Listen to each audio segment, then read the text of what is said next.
YouTube. Sorry about the last video with the whole holding the phone up. Yeah, it wouldn't post from my phone. I think I've done a video from my phone before, but I think just because it was like 15 minutes long. So I just kind of wanted to come by and do an update of how things are going.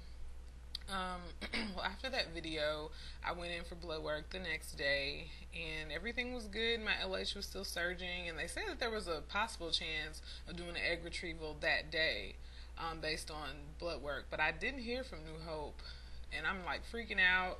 So I ended up leaving the hotel and just walking down there, and they were closed. And I just was like, oh my gosh. I don't know why, but it's just, they usually call when they say they're going to call. So for a whole day to go by and I hadn't heard from them, I just was kind of disappointed. But before I even made it back to the hotel, they had given me a call, and let me know that my egg retrieval was scheduled for Monday morning.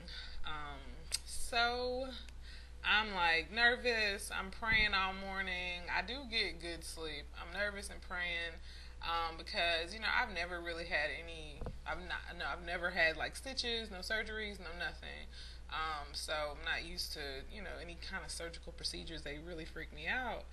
Um, so I go ahead. I wake up really early in the morning. I think it was at noon. Wake up really early. I get my bags packed. I'm listening to my gospel music, and um, I'm just nervous. So I go to New Hope. I literally wait for like an hour, and then they call me back to the like there's two different waiting rooms. There's one waiting room for the women that are about to have procedures, and there's one just for everybody. So once I got back there, I changed my clothes. I took my Valium, and I like passed out. Like I fell asleep. Real light sleep because it was pretty long wait back there too. It was like six women in front of me. So I was asleep, but I was real calm and chill, so it did work for me and kind of took the anxiety off. Once it was my turn, I went back there. The nurse was so nice. She helped me in the chair. Maybe I was a little loopy, I don't know, but she literally was like handling me, putting me in the chair and stuff. So very, very nice. I waited. They had these different kind of stirrups where it actually like your thighs are in them rather than your feet, but your thighs. So I guess you can't move and mess anything up, which is really cool. So it's like this real high tech lab and all this stuff. It's pretty cool. So the doctor comes in. I actually don't get Dr. Zhang. It's another female doctor. But when I tell you she was amazing, she was so gentle. She told me everything that she was doing. She put the speculum in, and I guess they clean you out first. So she cleaned me out. That was probably the most painful part. She cleaned you out first, and then they put it's kind of it felt just like the sonogram thing. I'm thinking she's gonna have to be moving and switching things out. No, she literally puts the sonogram. Which I didn't look at anything when I went in there. I didn't want to see no nothing, so I don't even really know what it looked like. But it just felt like the sonogram piece. Put that up there, and I could see everything on the screen. She said there was 4 eggs there, and everything looked good. So she told me, you're gonna feel some cramping or some pain, because I'm injecting you with some medicine. So they actually do inject your area, while they're up there with some medication to help to numb things. So she numbed it, took an egg out, gave it to the embryologist, and I had 4 fully grown, not fully grown, but fully developed follicles. And I would say like the extent of it was like bad cramps. Like it just felt like somebody was inducing cramps. Like you knew when they were coming, and it was just cramps. Nothing horrible, which was great for me. I was really happy about that. Not something I'd want to do again, but it wasn't like horrible. So um, I guess it was such a rich experience until like I'm grateful for the process. Like, I do want a baby and everything, yes, but the process that I've been on, the road, the journey has been amazing. Like to actually get to see my follicles on the screen, because when she took them all out, they were all there together, and it's just like, who gets to do that? So just finding like appreciation in this journey. It's a lot different from what other women go through, but I'm really appreciative of it, especially since it's free.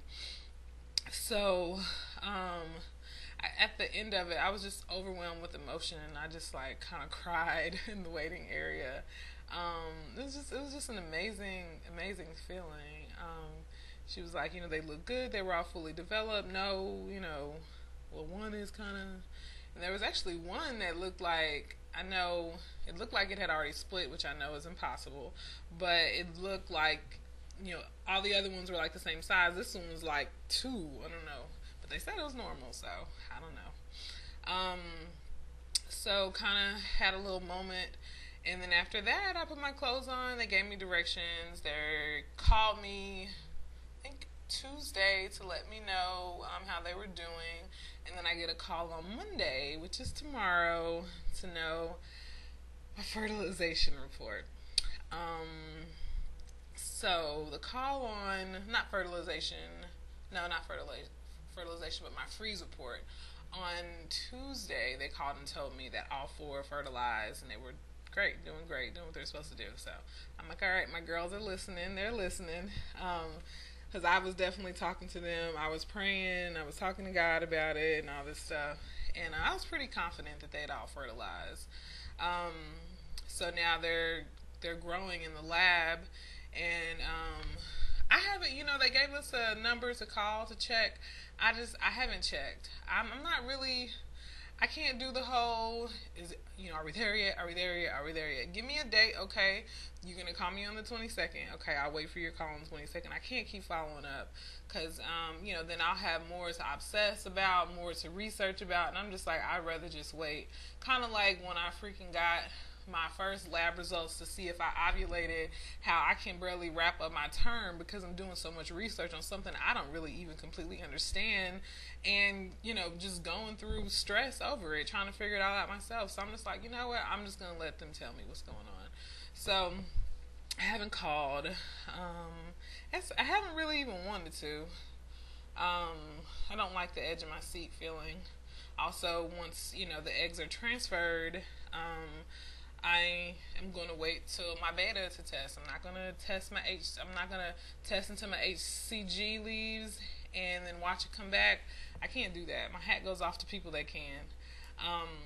So what else? So they will call on the 22nd, which is tomorrow. Is it tomorrow? No, today's Saturday, which is Monday that they'll call after 3.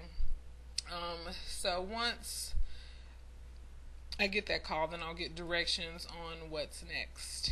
And I'm thinking, like, once my cycle comes, which I have never been so ready for my cycle, I want her to come bright and early, okay?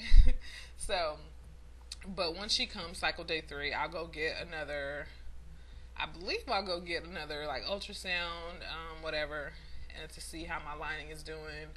And probably just some more monitoring, some more blood tests, and then 5 days after I ovulate, we're good. So I guess in terms of planning, I'm going to make a vacation out of egg transfer.